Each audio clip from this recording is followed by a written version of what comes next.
Okay, we're here with Isaiah Matos, Libertarian candidate for Congress in District 14. And Mr. Matos, what have you been up to in these last 3 weeks prior to the election? Wow. First of all, let me apologize because it's dark out here. We've been working really hard all weekend. This last weekend, we've been trying to get Congresswoman Maloney, who is the incumbent in District 14, to join us for a town hall to discuss the bailout. And the reason is because she issued a press release on her website citing that she believed that she was angry that the American people were forced to pay for this, as well as the so-called misnomer of a bailout. She believes this is more of a rescue package and is sugarcoating it as such. The problem with this is that Mrs. Maloney, in her own words, has said she doesn't know what could have happened without the bailout being passed.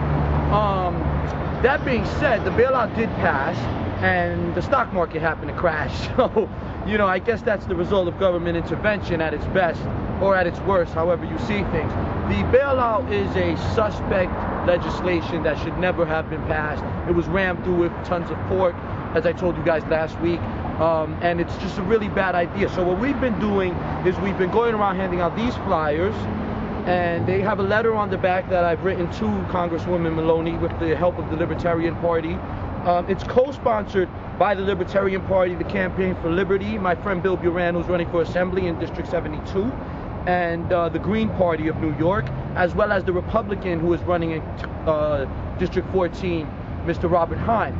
So we've all gathered together to call Mrs. Maloney to this town hall so that she can explain her votes, which was twice yay, despite the 90% of the people who calling against this bailout, because obviously either Mrs. Maloney knows something that we don't know that was given to them, and this is a discussion that the public hasn't been allowed to have. We were only allowed to go to and protest down at the Fed Plaza and things like that. And we just need answers about this whole legislation, and she has to explain this to the constituents, not just myself and other candidates who are running, who have different ideas and different approaches, but to the people who are actually going to pay for this in the long run. So we really want Mrs. Maloney to join us for this town hall debate. We're demanding that she respond at least to tell us no, or, you know, at least to tell us she's too busy, something of that nature. But we need to know if she would be willing to participate and explain to her constituents who want to know why she voted for this bailout. Interest in this idea has been tremendous. People all over the place have been grabbing these folders from the east side of Queens all the way across to Manhattan. So. Sounds very promising.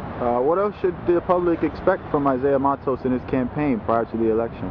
Well, I'll be debating in a couple of places, a church on 80th Street and Lexington this Sunday, October 19th.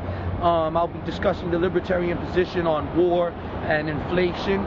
So I look forward to any supporters coming through there. I don't have the exact address. I'll post it on the website. I'll make sure it's posted by my website designer.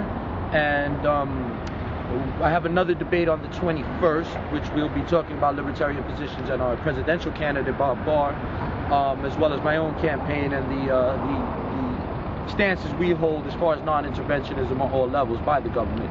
So they have to look forward to that. And of course, if we can get this town hall going, Mrs. Maloney, then we can actually have that for the people to look forward to.